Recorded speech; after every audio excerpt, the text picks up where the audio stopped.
어제 휴일에도 사건 사고 많았습니다. 오늘도 두 분의 전문가와 함께 이 소식들 짚어보겠습니다. 네, 이용혁 건국대 경찰학과 교수 박지훈 변호사와 함께하겠습니다. 네, 안녕하십니까? 안녕하세요.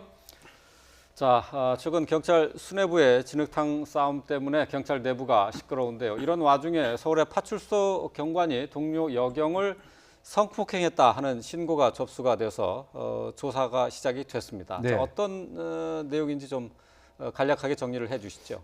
이 사안이 발생한 그 시점은 사실상 그 2012년 11월로 알려져 있습니다. 네. 이 당시에 이제 그 여경과 이 경위가 그 파출소에서 한 팀으로 근무를 한 것 같은데 그 회식 이후에 결국은 이제 그 만취한 상태에서 모텔로 이렇게 가서 거기서 성폭행을 당했다는 이런 내용입니다. 그리고 그 이후에도 집에 계속 찾아오는 등의 동네를 배회하면서 강제추행이 있었다는 내용인데, 그런데 그 신고 자체를 이 피해 당사자 여경이 한 것이 아니고 동료 여경이 한 것으로 현재 알려져 있는 것이죠. 그러다 보니까 혹시 그 외압이 있었던 것은 아닌지, 그래서 일단은 그 대기 발령을 이 경위에 대해서 내려놓고 서울경찰청 성범죄 특별수사대에서 이제 수사가 착수가 되었습니다. 그러니까 결국은 이제 이것이 사실인지 여부, 그다음 왜 신고를 꺼렸는지 등등에 있어서 수사가 현재 진행되고 있는 상태인 거죠. 2012년이면 5년 전에 있었던 사고고 사건이고, 그리고 그 이후 5년 동안 같이 근무를 했다는 얘기인가요? 그러니까 일단은 파출소에서는 이제 함께 같이 근무한 것 같은데, 그때부터 지금까지 계속 함께 근무를 하지 않았던 걸로 저는 생각합니다. 왜냐하면 아무래도 뭐 순환 보직 같은 것이 이루어졌을 것 같은데 그 부분은 조금 사실 확인이 필요한데, 어쨌든 그럼에도 불구하고 한 팀의 그 일원이었는데, 더군다나 그 계급이 아마 상당히 낮은, 아마 갓 발령 받은 여경이 아닐까 저는 그렇게 추측이 됩니다. 그런데 오히려 근무 감독이라든가 근무의 어려움을 해소하기는커녕 자신의 어쨌든 권력을 이용해서 여성의 어쨌든 성적 자기 결정권을 해하는 이와 같은 그 범죄 현재 혐의가 있는 상황이 아닌가 생각됩니다. 어쨌든 지금 해당 경위는 성폭행 혐의를 전면 부인하고 있는데요. 그 해당 파출소와 경찰 측의 입장 어떤지 들어보겠습니다. 개인적인 얘기 들었어요. 그런 문제 있으니 그만 못하는 거지, 뭐. 수사를 지금 하고 있는 상황이고 혐의가 지금 분명한 건 아직 없거든요. 네, 지금은 해당 경위가 대기 발령을 받은 상태라고 하는데, 이런 지금 징계 외에도 수사 결과에 따라서 더 처벌을 받을 수도 있는 거죠. 그렇지만 사실상 수사는 좀 쉽지 않은 상황입니다. 피해자가 진술을 해야 되는데 사실 제3자가 신고한 상황이거든요. 그래서 또 시간 또한 상당히 많이 지났기 때문에 2012년에 있었던 일이기 때문에 강제추행 내지 뭐 강간 성범죄가 입증하기 쉽지 않아 보고, 다만 징계 부분도 징계가 시효가 있습니다. 일반 범죄, 일반 행위 같은 게 비위 사실은 3년의 징계 시효가 있습니다.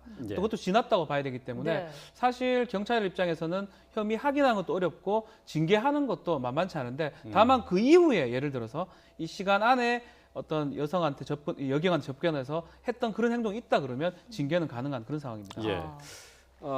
지금 뭐 해당 경찰관은 범행을 부인하고 있고, 또 그리고 피해 당사자인 이 경찰관이 혹시 자기의 그 폭행 사실을 증언을 하는 경우, 당사자는 부인을 하고 또 그리고 피해자는 증언을 하는 경우는 어떻게 됩니까? 글쎄요, 뭐 그렇게 되면 사실은 그 피해자의 진술의 일관성이라든지 그런 것들을 수사기관에 따져보는데요.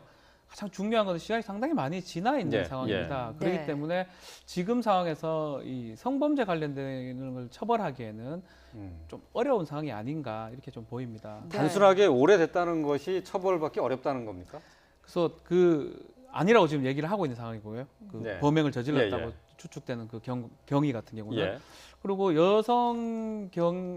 여경이 만약 본인이 신고를 하고 이렇다면 본인이 증거를 또 있을 수도 있고 이런데 본인이 아닌 제3자를 통해서 신고가 됐기 때문에 본인의 진술을 얻기도 사실 어려울 뿐더러 그 상황을 유추할 수가 좀 없어요. 재구성하기가 쉽지 않은 상황이 아닌가 이렇게 보입니다.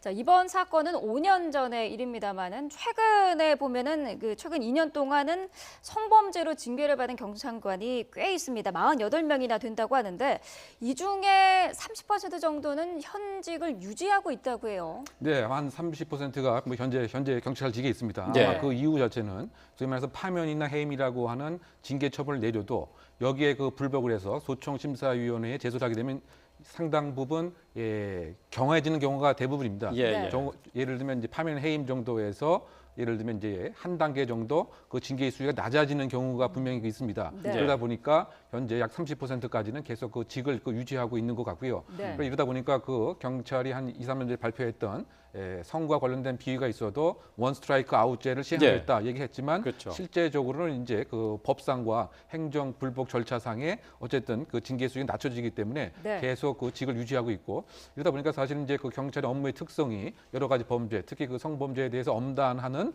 이와 같은 상징적인 그 조직임에도 불구하고 계속 지위가 유지되고 있다 보니까 네. 경찰이 국민이 갖고 있는 경찰에 대한 신뢰라든가 이런 점은 상당 부분 좀 문제가 있는 상황이 아닌가 생각이 되죠. 네. 네.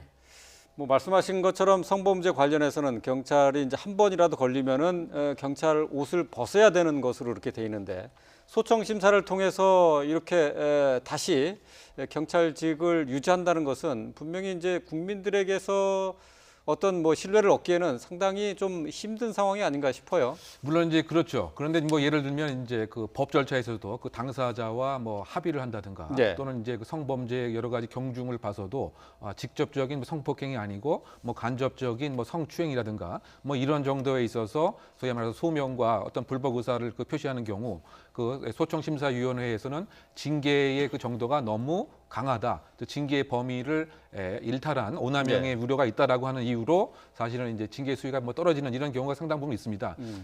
그것이 하나의 그 한계인데 결국은 이제 그 경찰 그 내부에서 이와 같은 일이 사전에 발생하지 않도록 하는 지휘 감독, 그다음에 그 지속적인 교육, 뭐 이것이 네. 사실 더 필요한 상황이 아닌가 이런 생각도 많이 듭니다. 네. 지금 보면 앞서서 저희가 잠시 전해드렸습니다만 종로 경찰서의 한 경찰관 같은 경우 공연 음란죄로 지금 이제 조사를 받고 있지 않습니까? 이 사람도 역시 비슷한 비위로 징계를 받았는데 이 소청 심사를 통해서 그렇죠. 다시 경찰관으로 일을 하고 있었던 거더라고요. 글쎄요, 이제 소청 심사 제도는 뭐 경찰 공무원뿐만 아니라 공무원들이 다 할 수 있는 어떤 제도입니다. 왜냐하면 한 번의 심사를 받고 자신의 직업이 이제 없어지는 상황이 돼버리기 때문에 네. 한 번 더 심사가 가능한 게 소청 심사고요. 또 이것도 안 된다 그러면 행정 소송도 가능한 상황입니다. 네. 자, 그렇지만 이제 경찰의 어떤 기조 자체가 성범죄라든지 이 경찰관이 더 품위 유지가 더 필요한 상황이기 때문에 네. 그렇게 한다면 실제로는 원스트라이크를 좀 지키는 게 맞는데 그럼에도 불구하고